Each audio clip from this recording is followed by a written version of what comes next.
Yeah, anyway, so me and Nicole do a little bit of a spiel here this afternoon on the use of growth regulators in grass seed crops. And,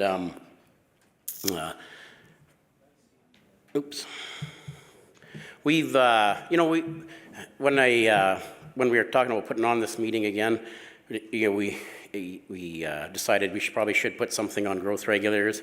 For some of you that attend a lot of the meetings up here, we've had a lot of growth regulator talks over the years, and even last week I was like, maybe we shouldn't have did this. Like, you guys have heard this quite a bit and stuff, but but as I was putting the talk together again, I thought, it is fun to talk about them. They're actually fun to work with. Each year we go through a season where we maybe put out a few more trials, we learn a little bit more, we get a little more practical experience with some of the growers actually trying them now. And, at the end of the day,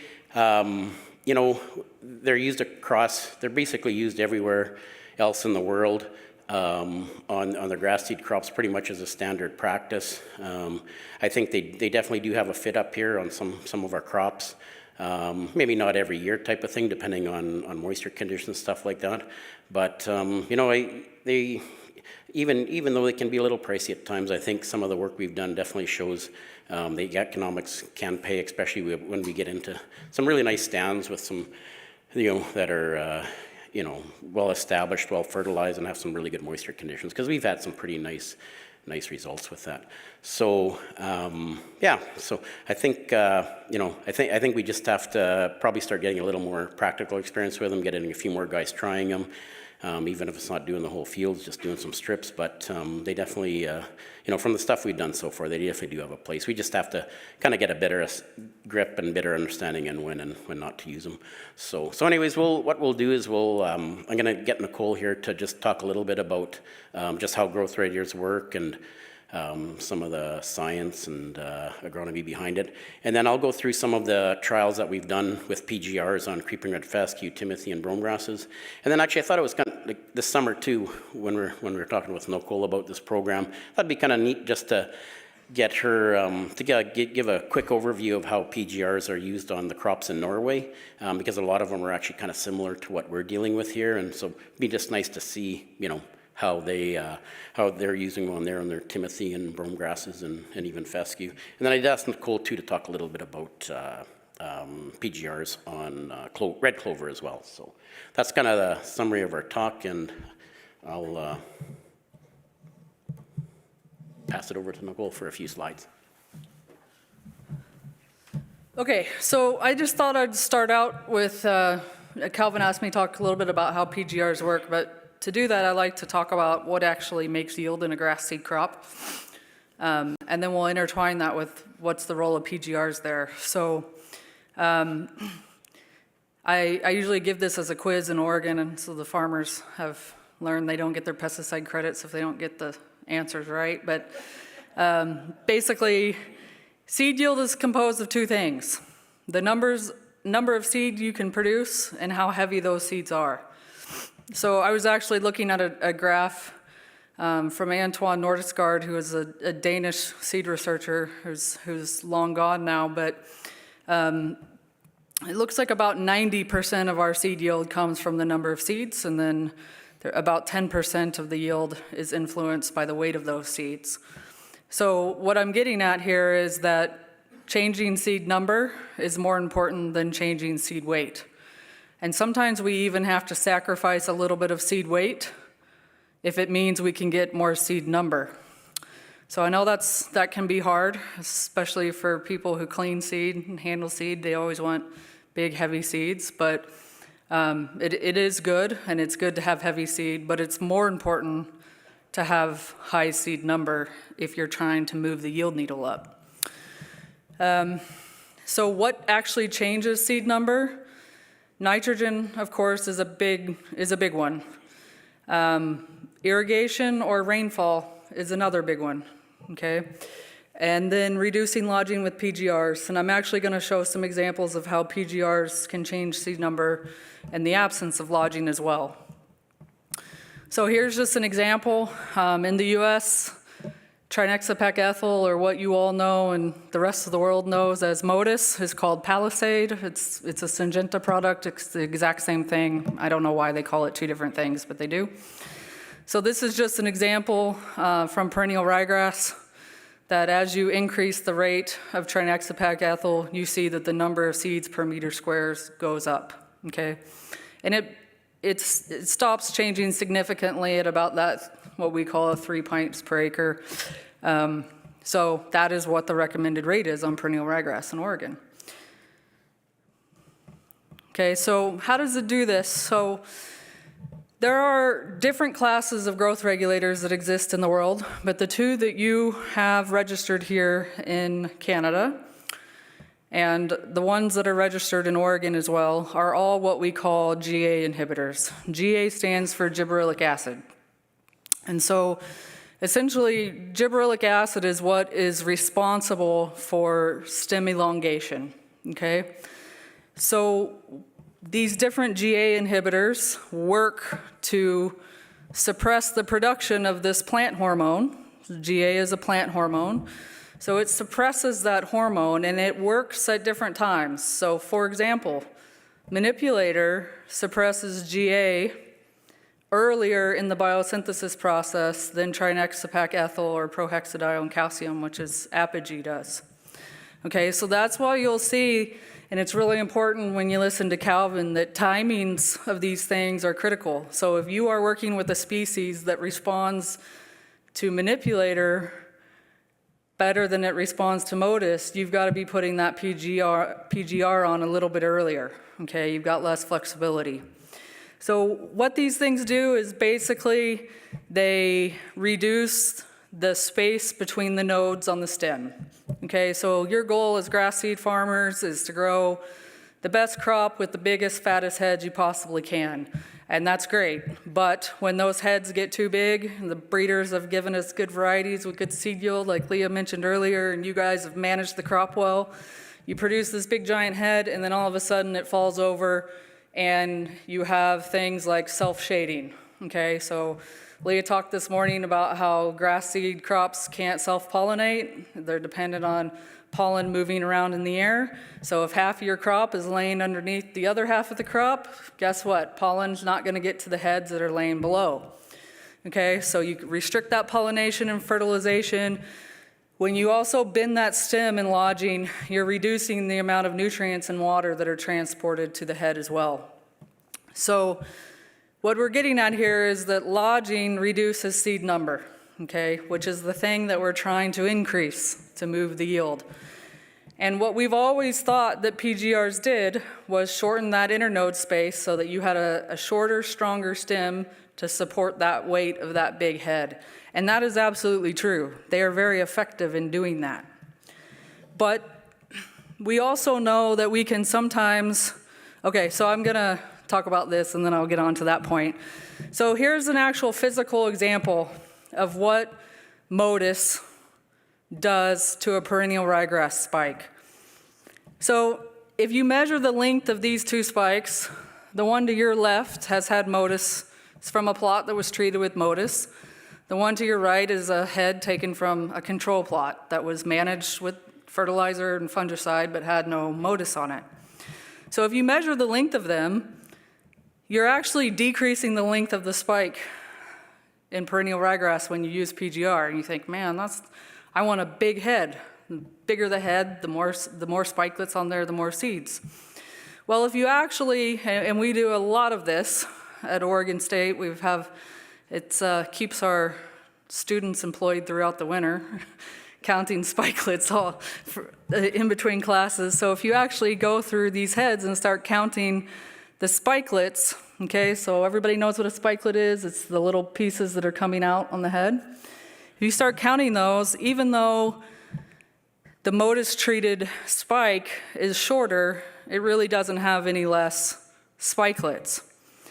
And then as you can see in the picture, there's actually more seed in each of those spikes. Okay, and that's why you have a big fat-looking spike versus one that looks more narrow, okay?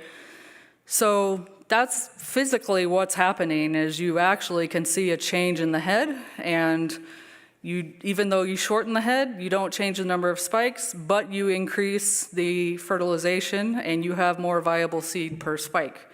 That's how PGRs are actually physically changing yield. Now, I want to say all of this with a caveat. So everything I just said is true. But we find tremendous yield increases in the absence of lodging. Okay, so PGRs, yes, they reduce lodging.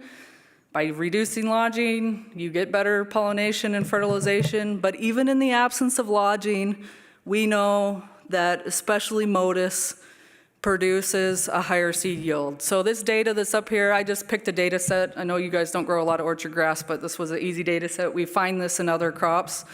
This is 3 years of data where we had 0 lodging in any plots, 0. Okay, but we still, you can see, had between 36 and 44% increase from trinexapac-ethyl and chlormequat chloride, so Moddus and Manipulator. Okay, with 0 lodging. So where did that come from? We changed the number of seeds in the head. Okay, so we don't know exactly why this happens. We suspect that there's some early evidence that there's carbon partitioning that's changed. So we're partitioning more carbon from vegetative structures in the plant to reproductive structures. But this has not really been nailed down amongst scientists in the world. Okay, so what I'm getting at is, even if you have a crop that you don't think has been over-fertilized or you're pushing the fertility, you don't have really a high risk of lodging, we know that you can still see significant increases in seed yield by using plant growth regulators, and it's because you're changing the number of seeds. I think, Calvin, you're up.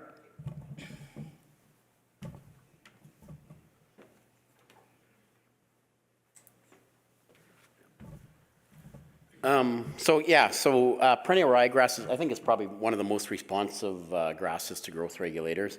The perennial ryegrass is on the Moddus label now in Canada, and I think it's used pretty regularly, in some of our, in Manitoba, southern Alberta, where we've got some pretty serious ryegrass growers, and as long as precipitation and stuff is good, I think it's a pretty much standard practice unless they get into some dry years. So it is on the perennial ryegrass label.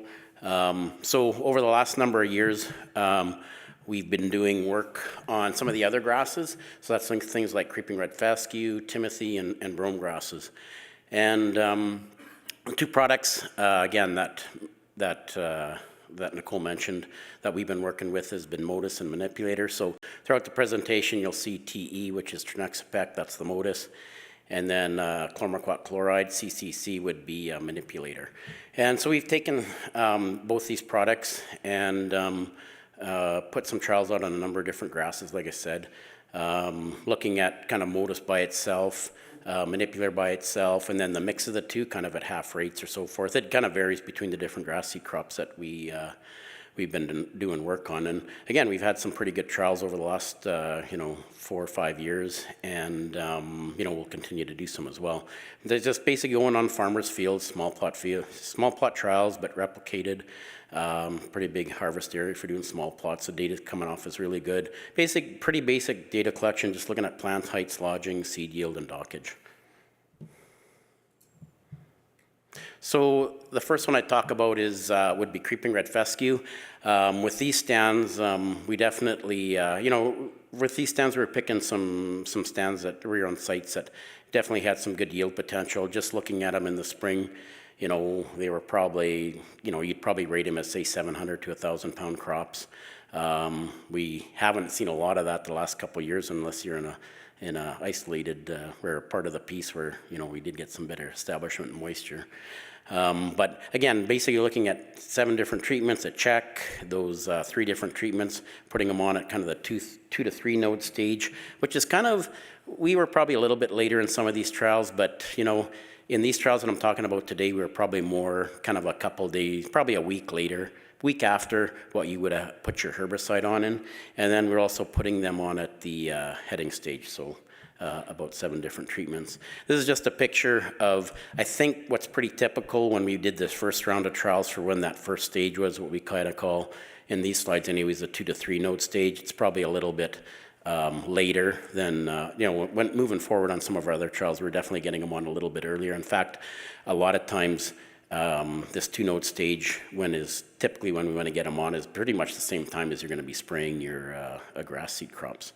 So, but yeah, so basically just cutting the stem open. There's different ways to evaluate where nodes are at and how many nodes are there. One way I like to do it is just cut open the stem, and you can actually see those nodes and feel those nodes in there. And yeah, we've got some videos and stuff, and we'll start doing a little bit of extension at kind of, giving examples of what these different stages are. But that's probably, just that picture there is kind of the stage that we, in these trials anyways, that we've been targeting. Now that we're a little more familiar with it, we're actually going at a little bit earlier stage. And yeah. So yeah, again, unfortunately the last couple of years we've had some pretty dry conditions and stuff like that, and probably establishment has been more of a concern than worrying about even thinking about putting a growth regulator on some grass seed crops. But there have been some pockets in the last couple of years where we've had some good establishment, and where they've had a little more moisture, and actually have had some pretty good crops for the most part. So one of the crops, the first crop that we've done quite a bit of work on is creeping red fescue, looking at those treatments. Basically, with these things, we've actually had, with all the treatments that we put on, we've always had good responses in terms of reducing lodging, reducing plant heights. All these products have definitely been more responsive at the earlier stage, say that 2 to 3 node stage versus early heading, but we are seeing responses even into heading at time. But the one treatment, again, all these treatments actually worked fairly well for the most part, but the one treatment that really stood out in these initial trials was the mix of Moddus and Manipulator at that earlier stage, at 2 to 3 node stage. When we averaged those 6 site years, we were actually averaging close to 200 pounds an acre, getting a response there. And even when the mix was going on at the later stage, we were still getting some seed yield response. But that's kind of, and that at that rate there, we were using 450 and 500, I think. So, but we should probably change. In further trials, we'll go 550 and 550, kind of a half rate of, use, so it's nice and simple to figure out. I always like when we're kind of presenting this stuff, it is nice to show the kind of the differences or the range of the seed yields among the different sites. And you can even see with that treatment, we were anywhere from 105 to 137% of the check. And we look at if you look at a percent yield of the check, we were up around 16. So I think that's always one thing to keep in mind. Again, the response on growth regulators and stands is going to vary, obviously, between years and stands. Just really comes down to moisture conditions, fertility, and how thick that stand is, and even age of the stand. But yeah, so we've actually seen some nice responses with that mix at the 2 node stage. It's not a cheap treatment. We're looking at $30 to $35 an acre. But if we're seeing yield responses of 100 to 200 pounds an acre, that definitely more than covers that cost. And then we took some of that stuff, and then we, over the last 2 years, 2023 and 2024, we just changed the trial a little bit. We basically took that same rate of Moddus and Manipulator, and at that rate that we used in the previous trials, at 500 and 500, and then we actually also used a reduced rate of 300 and 300 of Moddus and Manipulator, just to reduce the cost, because at that cost we're getting down to $22 an acre versus 33. This is the first site at Eaglesham. Again, fairly decent stand, good stand establishment, had a lot of moisture in the year it was actually seeded, and pretty decent moisture even the year of production in 2023 at that site. And basically with what we did here is we had a treatment where we didn't put just to check where there's no herbicide or PGR. We put the herbicide on by itself with no PGR, and then we put the growth regulator treatments on at those 2 different rates with no herbicide. Then we mixed them with the herbicide, and then we also sprayed the herbicide early, and then came back more at the early heading stage and put growth regulator treatments on. And that year anyways, we got nice responses from all those treatments. We definitely had a better response again at the 2-node stage or the earlier stage with the higher rate. And again, a fairly decent response there, like we were getting like 200 or 300 pounds an acre. And that was the one that was the high rate mixed with the herbicide at that time. And then we did it again this past summer. Again, some of you guys that were on the tour, you're actually on that field. And basically ran the same trial again. And this year again, we got another nice yield response with all the retreatments. Maybe didn't see as much difference in the timings. I think we were still a little more effective at the 2-node stage with the regular rate, but even with that reduced rate, we were still getting some pretty nice responses, and didn't really seem to see any effects in terms of tank mixing it with the herbicide, which the herbicide was just our standard fescue treatment of refined SG and Assure 2. So again, this site did actually lodge pretty bad. We saw nice responses from all of them, all the growth rate, and actually keeping that crop standing and reducing plant heights. So yeah, so we're going to actually repeat this one more year, and then we'll have a nice little summary with that kind of scenario together. Because again, especially on fescue, the timing, you know, that 2-node stage is basically when we're spraying our herbicides. So tank mixing them looks like it has some potential, and we probably have to do a little more work on that. We also did, this grower actually had a fairly large field. Well, I think it was 300 acres or 360 acres. It's a half section. Or 320. Anyways, we did do about 80 acres there, kind of that 500 and 500 rate of both Moddus and Manipulator. We did take the wagon out here, and I think we gained about 150 pounds an acre, kind of in a field scale replicated trial. So it certainly paid. And he also said that he could probably swath that crop probably about a mile an hour faster or quicker than where he didn't have the growth rate down. In hindsight, we should have did the whole field. That was actually a bit of a mistake. So we'll just talk a little bit about Timothy and then brome grasses, and then I'll let Nicole wrap things up. Again, we've actually done quite a few sites on Timothy as well, kind of the same treatments. With these trials, you know, we're basically just putting them out every year, whether they're always on kind of decent stands, but yeah, as you know, moisture conditions can change from year to year and site to site, and but we've actually got a pretty good, 8 different sites where we put these products down. And some sites were some years where things got a good stand, but things got dry. Some had good moisture, so it was a pretty wide range of moisture conditions across these sites. With the Timothy, we kind of the same treatment as the fescue. We did drop some of the rates, so because Timothy is always a little more sensitive to growth regulators, especially if it does get a little bit stressed. We actually dropped our Moddus rate to 500 to 550 mils an acre. We kept the Manipulator up at 1 liter, and then we just used 250 and 250 of each product. And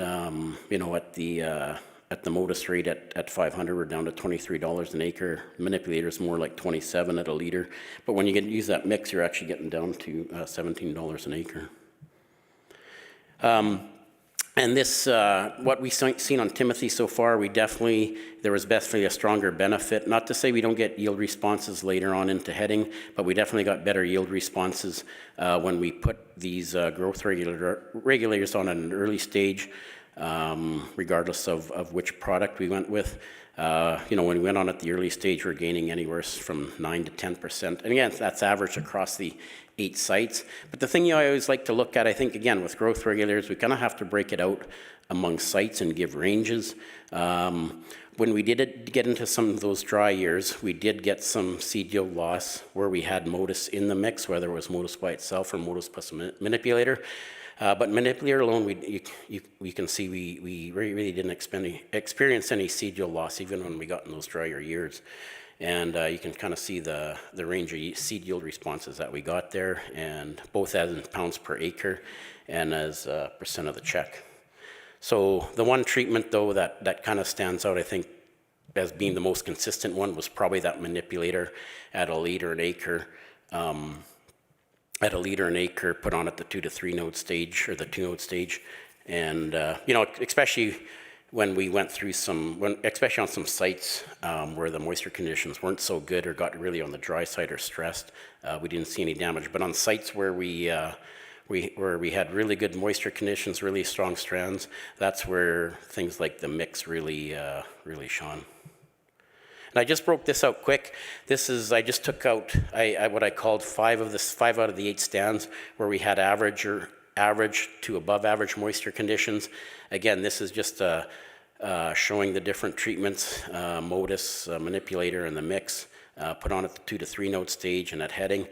And again, at the 2 to 3 node stage, we're getting definitely better seed yield responses than at heading. And again, you can see on these sites with good moisture conditions, good stands, you know, we were probably 18 to 20% of the check. So we were easily gaining, you know, 100 to, you know, even 150 pounds an acre. Bromegrass is one probably that's been adapted the most in terms of using growth regulator, especially using Manipulator. We had done work previously before 2020, but we did work with one grower up in Fairview that was pretty interested in trying it. And I always like to use this picture because it just shows what it can do when we get into if you guys remember 2020, it was a wet year. Every field should have been sprayed with the growth regulator that year. But I always like to show this. We put some on kind of the end of May, early June, rained all summer, and this was actually some hybrid bromegrass, AC Knolls, and thank God he sprayed the majority of the field. He just left a few checks because he had nothing where he didn't spray, and where he put the Manipulator on, he definitely had some pretty decent crop there, just because it was so wet and things had lodged so bad. Again, another picture just showing a nice responsive Manipulator put on at early versus the check. You can just see it sometimes in bromegrass, especially on a wet year. You can even just see it in the heads. They just seem to fill better. The heads just look nicer and heavier, and yeah, that's what you can get.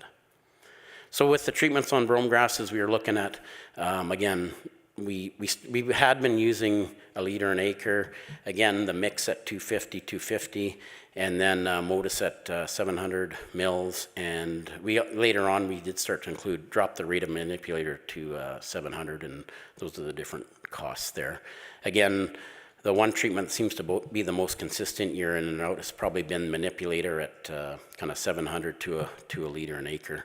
We have to kind of go through our data a little bit more on bromegrasses. This is kind of combined some smooth brome and meadow brome yields all together, and you can kind of see the seed yield range of the check. We have had some seed yield loss on bromegrasses with the mix or where Moddus is in there, particularly if things get really dry. But some of our best yield responses have also been with Moddus or the mix when we get some really wet conditions where the crop is really lodged. So you can see on the right hand side, those are some of the yield responses in pounds per acre, and we're talking 10 to 100 pounds per acre as an average. There's definitely some sites where we had higher yields than that. And with bromegrass, where you're up in that $1.80 to $2 range, it doesn't take a lot to pay for those treatments, even if they are around that $20 or $25 range. So the one thing so I think probably the most consistent one year in and year out again is Manipulator. Again, going with 700 or a liter per acre, just depending maybe on the stand and the crop. I haven't had any seed yield losses with Manipulator on our trials, so it seems like a pretty consistent product that way. And the one thing about the bromegrasses, though, we tend to, I still recommend to go earlier at that 2 to 3 node stage with them, but we do seem to get responses into heading, which some decent responses into heading, which is kind of weird. We still have to kind of figure that out. And I just a few more slides before I hand it over to Nicole. We're kind of lucky when we're walking with farmers in the springtime there and walking some of their fields. You always come across some sites where it's like, man, we should slap a trowel in there and see what's going on. And this was actually at Rycroft this past summer, and again, that area where this field was at I think it was a second or third, might have been a third year stand. Anyway, it doesn't matter. It was a nice stand. It did have a fair amount of moisture, especially early in the spring. And so we put a couple of treatments out there just at that 2-node stage in early June. We put Manipulator at both 700 mils to a liter and a liter an acre. We put the mix on at 250. And then we put on Moddus at 700 mils in a check-in. We had a really nice response in terms of these products, keeping it from lodging, reducing plant heights. But the yield responses, we gained, what is that, like 190 to 100 pounds an acre. So again, that's an extra, what is that, 180, 150, 180, $50 of revenue.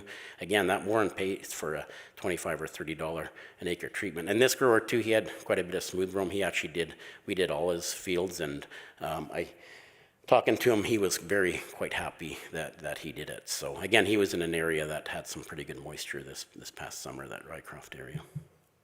So just to finish up, before handing it back over to Nicole, and then she'll kind of talk just a little bit on, on how they're being used in Norway, and maybe a few other comments, and also on some Clover stuff. Again, we're not going to use them every year on every field, but they definitely do have a place for sure on on some of our grass seed stands in some years. Again, well-fertilized stands with good moisture conditions, well-established, solid rows are generally going to respond quite well to PGRs in terms of reducing lodging and plant heights. I think the one thing, and Nicole probably mentioned it as well, and I'm just as bad as well, is don't get caught up in visuals. They can look pretty nasty, especially if you're looking at using Moddus on especially on Timothy or bromes. But just don't get caught up in visuals. They can look pretty bad for a while. And even at harvest sometimes, they've actually looked worse than some of the other plots, and yet the seed yields come out similar, even higher than than what the check was. So I think that's a thing to really keep in mind. It's even for me, I still gotta remember that. Yeah, like Nicole says, we're not worried about forage yields. We just want seed, and I think that's a really important thing to recommend, or to keep in mind. Again, the new 2-node stage, earlier stage, basically similar, especially on fescue. That herbicide timing is, that's where we're getting better responses than going later on, except for maybe in brome grasses. In terms of effects on plant heights and lodging, again, the 2-node is better than heading. I think as a general rule of thumb, we definitely do get reduced, we do get reduced plant heights and lodging with, something that has Moddus in versus Manipulator. Manipulator is still very effective, but it's just not quite as effective as having Moddus or Moddus plus Manipulator treatments. Dockages has kind of been variable. They've kind of been all over the place. Some years we've seen nice responses, and as better dockages, especially in brome grasses where we're straight combined. I mean, that's a nice thing too. Like a lot of our brome grasses up here are straight combined. So using growth regulators, even just to keep that crop up better for combining, is going to make a big difference. And again, we've seen really good seed yield increases on strong stands with good precipitation. We just got to get back to those days where we get some of that consistent good moisture in the fall and spring. So we have some high yielding seed crops to work with. For the most, I've tested some of these products on fields where I wouldn't tell a farmer to even do it. And if we do get into some dry conditions, older stands, lower fertility, we have seen some seed yield loss. But again, a lot of time that's more just on stands that we just put a trial out just to see what happens under those conditions, and we have had some seed yield losses once in a while there. Again, harvesting, improved swathing conditions and straight combining in brome grasses. And so the other thing too that hopefully will be coming down here in the next year, hopefully within the next year, there is feeding restrictions. We're removed on the Moddus label now on perennial ryegrass. I don't think there's a lot of straw that's fed, perennial ryegrass straw. Most of it's probably thrown in the field. But Ag Canada, the Pest Management Center, is working on getting feeding guidelines in place for straw and stuff with Manipulator on Timothy and brome grasses. So that'll be nice to get get those grasses actually on the Manipulator, and then we can add other grasses down the road. So yeah, so just some of the future work, or where we're going kind of from here. We do have to summarize some of the stuff we've done over the years. We are doing some nice one-page fact sheets, like that's a good one on Timothy there, that just summarizes our results, shows the economics, the yield responses. We have one for that. We'll do one for fescue this spring as well. we basically have to take a step back and just summarize a lot of the work we've done so far. Hopefully we'll be able to add bromegrasses and timothy as a manipulator soon. I think it would be a really good label addition. We'll continue some of this work with tank mixing herbicides and PGRs on creeper and fescue. We're doing a little bit of more work on staging and rates of Manipulator and Moddus on bromegrasses. And the other thing too, like Syngenta actually added a little different, they kind of tweaked their Moddus label now, and like on their cereal crops, and have gone with, having the option anyways to do a split rate where they throw in half of the Moddus at their herbicide timing, and then just depending on weather conditions, whether they think the crop actually needs it or not, coming back with the other half rate of Moddus at heading if conditions prevail. And so that's probably something we could maybe look at, particularly maybe on fescue. We don't have to be doing a bunch of passes on our fields, but it might be something to look at on fescue or maybe ryegrass anyways. We do have to hopefully get some staging guides. I think we'll try and do a little bit on wheatgrasses. I think Danny has a field of crested wheatgrass this year. There's probably been a little bit of monkey mode on wheatgrasses, but we don't have any really solid data on that.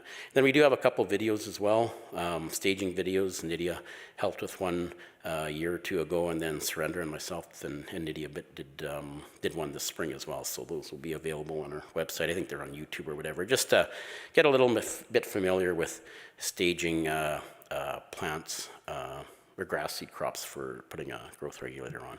So I'll just pass it over to Nicole. Okay, Calvin just asked me to make a couple comments, particularly on red clover. So this is data out of Oregon, but Calvin's done a number of red clover trials up here in the Peace Country as well. And I'd say that works fairly similar in red clover. Moddus is the only product that works, so chlormequat and prohexadione do not work in any of the clovers. If you are working on a shorter clover that has stolons like white clover, up here you guys would have all-cyc. In white clover we actually can see yield reductions, and Calvin has variable responses in all-cyc, but generally not like what we see in grasses or red clover.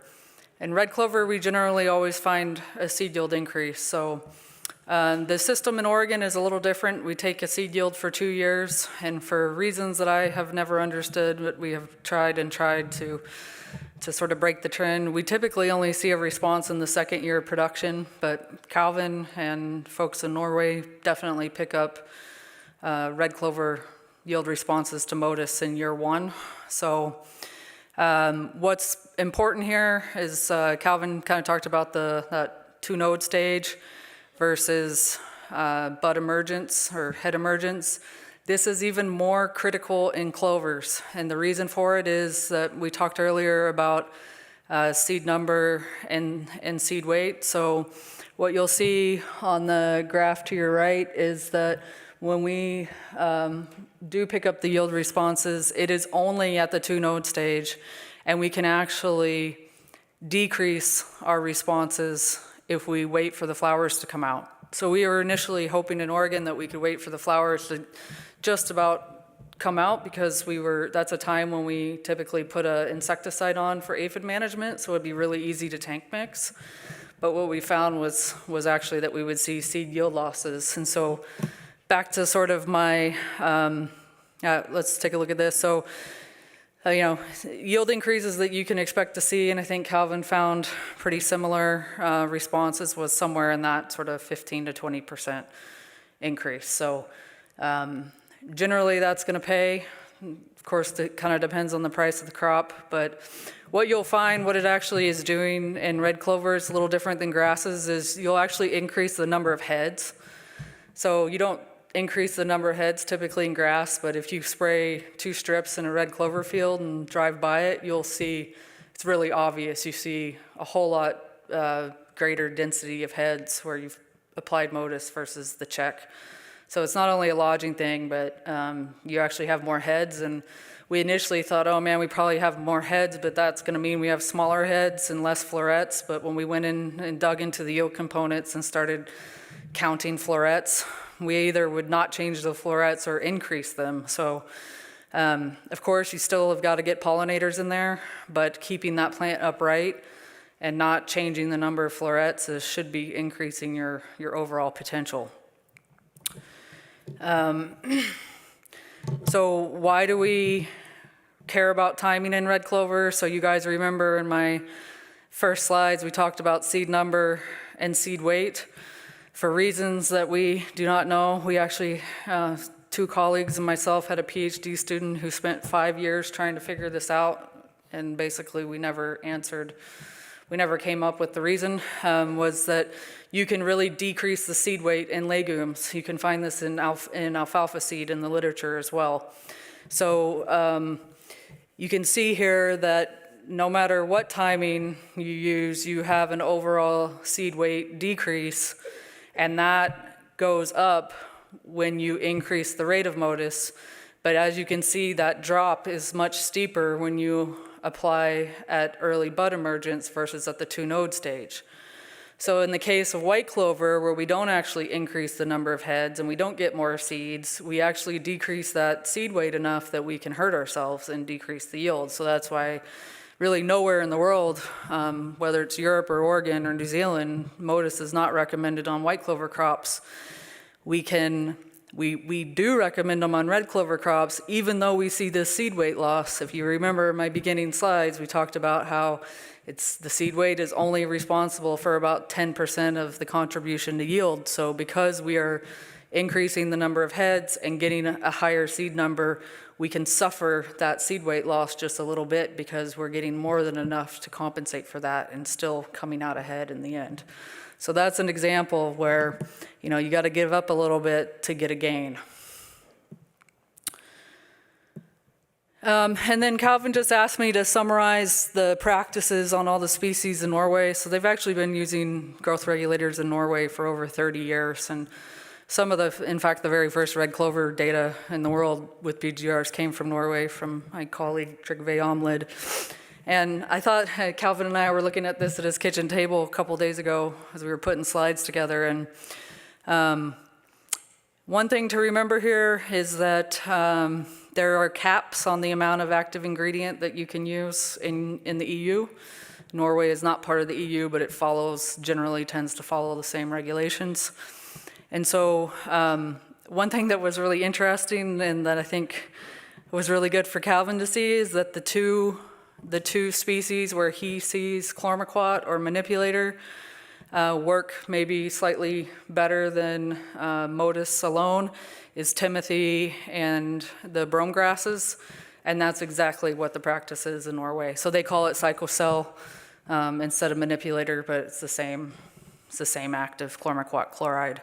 So what they do there is they'll typically go out at 2 nodes with the first PGR application.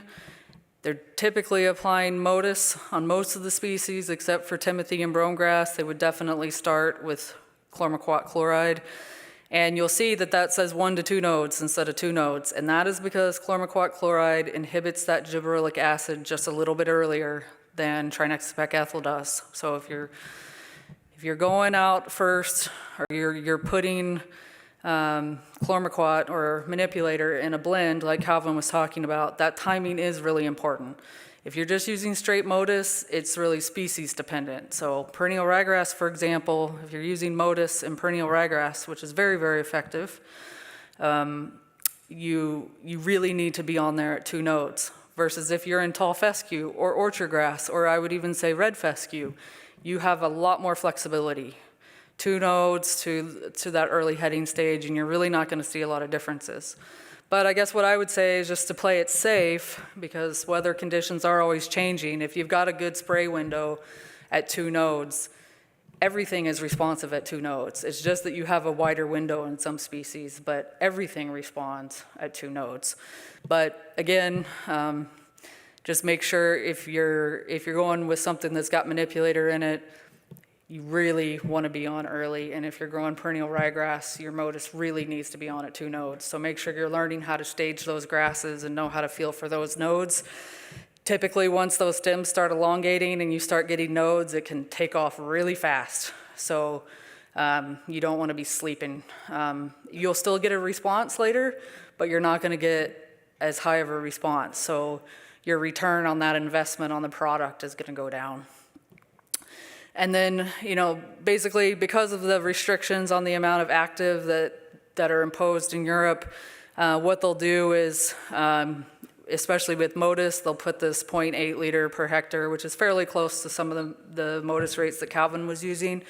And then they'll wait, because 0.8 liters per hectare is max rate. They will wait, and if growing conditions continue to be favorable, they've got good moisture, then they'll come back with a second application. So there's this little caveat in Europe where there's two different Modduses, and they come with different carriers. And I guess the authorities haven't figured out that it's the same active. So they come in two different jugs, both branded by Syngenta, but the jugs are different. So they'll use one at max rate, and then they'll use the other one and come back at a second application if they need to. Generally, though, if you're coming back with a second application, you would always want to be using Moddus, because Manipulator is not going to work in inhibiting gibberellic acid that late. So I guess the take-home message here is, I think everybody in this room knows it, but you guys have a really good agronomy researcher in Calvin, and his work recently just basically, when we look at this and compare the results he's come up with from recent years here in Canada, they're pretty well aligned, and this is 30 years plus experience of using them. So I think Calvin's hit the nail on the head and got you guys pointed just in the right direction. So probably out of time, Calvin, or if we take questions. Yep. Okay. Yep. Thank you.